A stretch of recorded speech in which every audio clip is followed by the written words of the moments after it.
Hi, this is Helen from Jupiter's Realm, and today I'm looking at the concept of aversion in astrology and what that means if you see this in a birth chart. The concept comes from traditional astrology and is based on the use of the whole sign house system. In the medieval and modern traditions, the equivalent configurations for aversions are the semisextile and quincunx or inconjunct. So firstly, what is the definition of aversion? Basically, it's when signs are not configured to each other by one of the major aspects. So the sextile, the square, the trine, opposition. It follows that any planets in these signs are therefore also not configured to each other. In ancient astrology, each planet was thought of as emitting a ray from its position in the chart to the signs that are configured to it by one of these aspects. Now that gives a total of 7 possible rays, or think of it as lines of sight. And as you can see here in this diagram, we've got Mercury in Cancer in the first house. So from here it can see or witness the signs of Taurus and Virgo, which are 3 signs away in a sextile aspect. Aries and Libra, they're 4 signs away in a square aspect. And Pisces and Scorpio, 5 signs away in a trine aspect. And then lastly Capricorn, which is 7 signs away in an opposition aspect. Having this line of sight or aspect means that the signs and any planets in them have some kind of relationship between them. So that means that Mercury would not have a line of sight, i.e. no aspect, between the remaining signs of Gemini, Leo, Sagittarius and Aquarius. So these places are in aversion. This is like a blind spot. These aversion places will always be the 2nd, 6th, 8th and 12th signs away from the one that we're looking at. Traditionally, these places have more challenging associations. Now this can happen from any place in the chart, not just in relation to the first house. If Mercury was in Leo instead, then anything in Cancer would be an aversion, as that's the 12th place from Leo.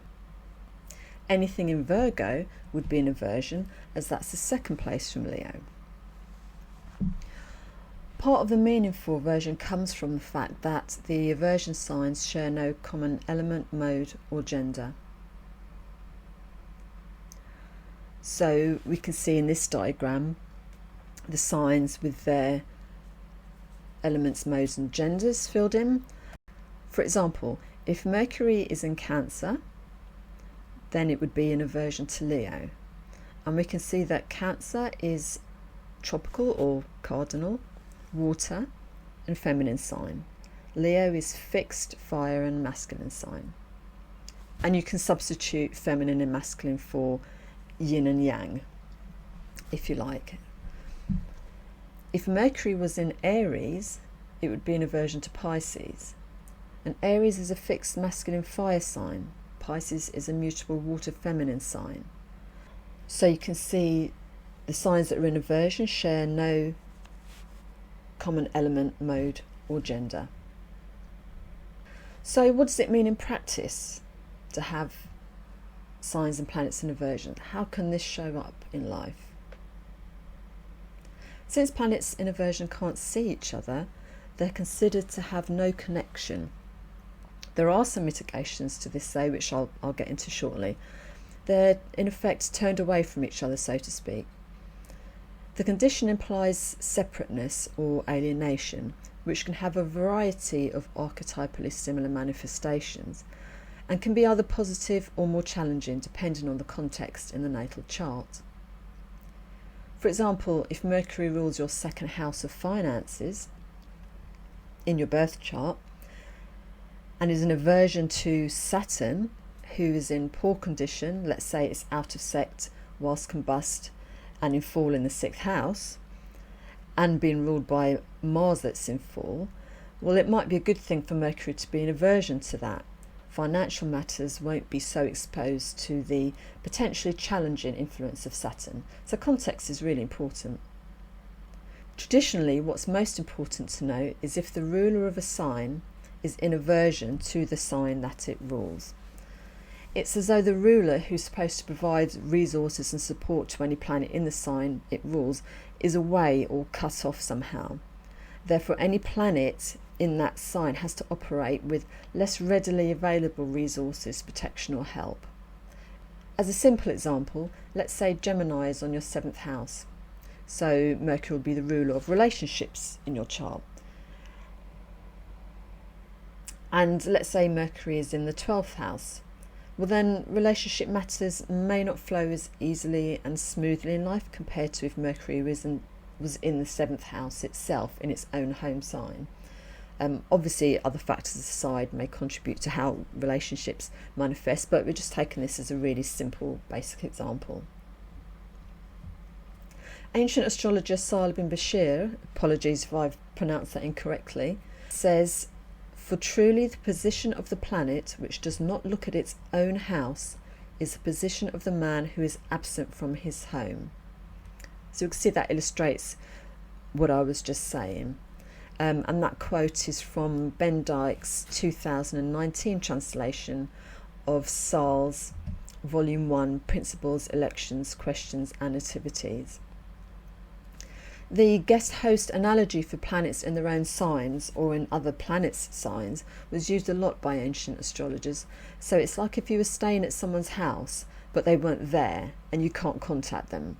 Maybe the electricity shuts off and you don't know what to do, or they've left no food in the fridge for you, or you can't find any blankets or duvets to keep warm at night. When you're in someone else's house, it's not your own home and you're dependent on them. If they're not around to help you, it could be a bit more challenging to find resources and things that you need every day to take care of yourself and to have a nice time, and it will take more effort to meet those needs. So this analogy clues us in already to what aversion in a chart might indicate. As these places are considered blind spots, there could be a lack of awareness around topics and themes of the aversion house or planets there, or that there is a disconnect in some way, physically or psychologically. For example, this can include physically being away in some capacity, such as travelling. So it's having some kind of physical distance. It can indicate feelings of estrangement or not quite being able to grasp those topics or themes. Almost like you can't quite get there or have less control over those matters and are less able to direct the course of those matters towards your own desires or needs. It may feel like it takes more effort and input to see results in that area of life, in a way that feels fulfilling, stable or productive. This could include things taking longer to manifest or develop, and those areas of life may have a less consistent or stable quality, or have a feeling of lack of cohesion in some way, and could cause feelings of lack of clarity or direction here. Other possibilities are that it may throw up feelings of anxiety, worry or frustration in that area of life because there is this sense of disconnect and not being able to bring a sense of stability or cohesion around those topics in life. So again, it may need a bit more input, a bit more work in these areas compared to other areas of life to smooth that out and to see more productive results. Okay, so here's a small example of aversion. This is the chart of Maria Shriver, who, if you didn't know, was married to Arnold Schwarzenegger for 25 years. In her chart, we can see the 7th house, representing her relationships and partnerships, is ruled by Mars. Now, Mars is in the 6th house, so that makes it an aversion to her 7th house of relationships. So Mars isn't really taking care or priority over the 7th house. Now that doesn't mean she wouldn't have any relationships or that they'll all be bad. It doesn't mean that. But it can indicate a possibility for some kind of issue, blind spot or disconnect arising around the topics of relationships for her at some point in her life. So what happened for her was that Arnold had an affair with their housekeeper who worked for them for over 20 years, and he fathered a child with her. She was pregnant whilst working for them. It was only years later that Maria found out about it. She didn't know what was happening at the time, and Arnold didn't even know at first that the child was his. So we can see that aversion quality of having a lack of awareness, perhaps a blind spot. There being something unseen about her relationship at some point. There are other factors here which could indicate secrecy. We've got Saturn representing hidden things in the 7th house. But Mars and aversion is an indicator that may be something that's not being seen in the relationship. I would note, however, that they seem to have a cordial relationship now. They spend holidays together with the family, but obviously at the time it must have been a very difficult period for her. This example isn't to say that everyone with a 7th house ruler in aversion will have similar experiences. This is just one example, just to illustrate how some of those qualities can manifest. It's important, rather than assuming that aversion means something really difficult, to look at the context in the chart and to really think about how the area of life that's represented by the house or the planet in aversion is integrated into the whole life, and to go from there. There are ways in which aversion might show up as less challenging or not even experienced as much of an issue in the life. If you do have an aversion in your chart, it doesn't necessarily mean that those areas of life are doomed and that things aren't going to work out. No, as I've already mentioned, what it can mean is that it may require more conscious awareness around those topics, and it could take more time for those to develop as well. It may just need a bit more attention, more input and more time if you want to see productive results. Sometimes getting someone else's perspective can help, someone whose opinion you value and trust, if you think that you might not be seeing clearly around that area of life or the topics involved. Sometimes aversion in a chart can show an area of life that may just be really low priority for you in terms of what you want or what you're focused on, and that can be a sense of resignation to the situation, adaptation, or even acceptance that area of life may not be so developed, active or prominent as other areas for you, and maybe that's okay. And there are some mitigations too. The first one is sign-based sympathies. If you have 2 signs ruled by the same ruler, this helps mitigate the aversion, as those signs have a connection through the ruling planet.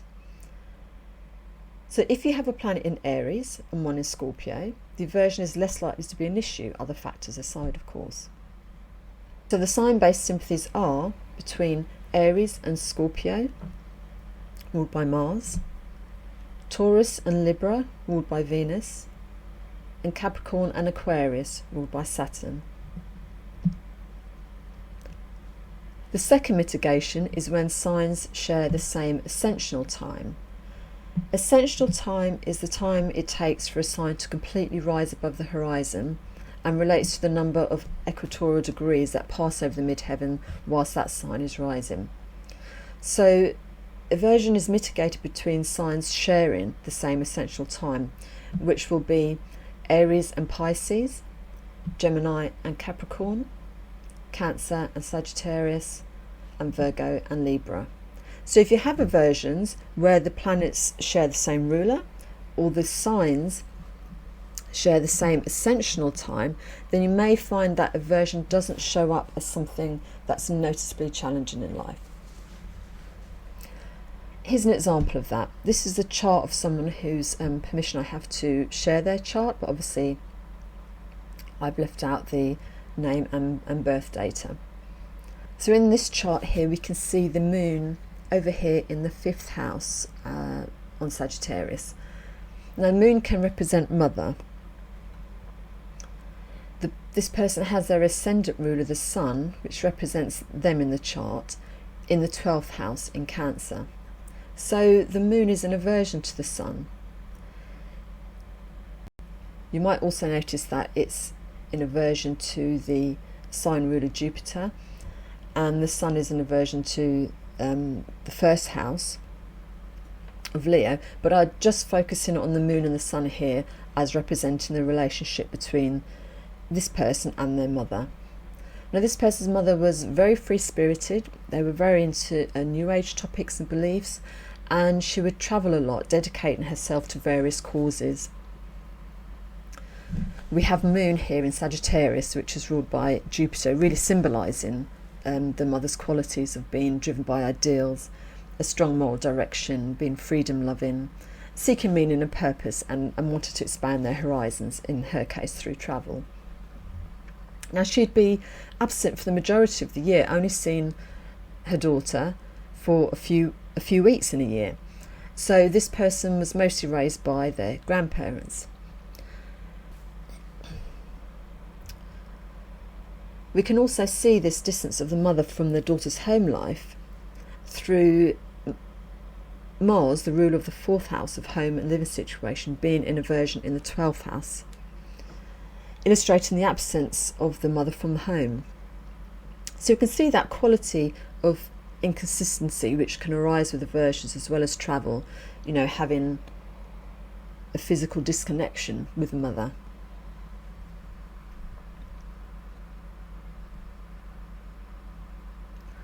They express some feelings of not feeling that connected to their mother's lifestyle and beliefs, and they weren't ones that this person was choosing to take on for herself. But that and her mother being away so much doesn't seem to have been a pain point for her. She expressed being able to connect with her very well when she was around. The mother had a kind of personality where when she was there and you were with her, you did feel really close to her. There was just an acceptance that that's just how things were. Her childhood was relatively good. There wasn't a sense of having been neglected by her mother. It just wasn't a major pain point for her. And she hasn't looked back on her childhood with a sense of her abandon or regret. So we can see that aversion showing up as something less problematic for her. Aversion qualities still show up. We can see that element of disconnect showing up with her mother being away for very long periods of time and not being around much for this person's sort of home life and upbringing. And we see that through the aversion being placed in signs which share the same ascensional time and so provide some mitigation. So we can see that aversion showing up as something less problematic for the person. The aversion qualities are still there. There was this distance and disconnect from the mother in the sense that the mother was away for long periods of time, and through her not relating that well to her mother's style of living and ways of being in the world. But we see that mitigation through the aversions being placed in signs which share the same ascensional time. And so I think that's provided some mitigation, that this experience hasn't been an extremely painful or troublesome one for her in her life. So I hope this video has helped you understand aversion in astrology. Let me know in the comments if you have any aversions in your chart and how that's shown up for you. Have there been points of challenge? Do you have mitigations? Let me know. If you like the video, please hit like and subscribe, or let me know what other kind of videos you'd like to see. Thanks for watching. Bye for now.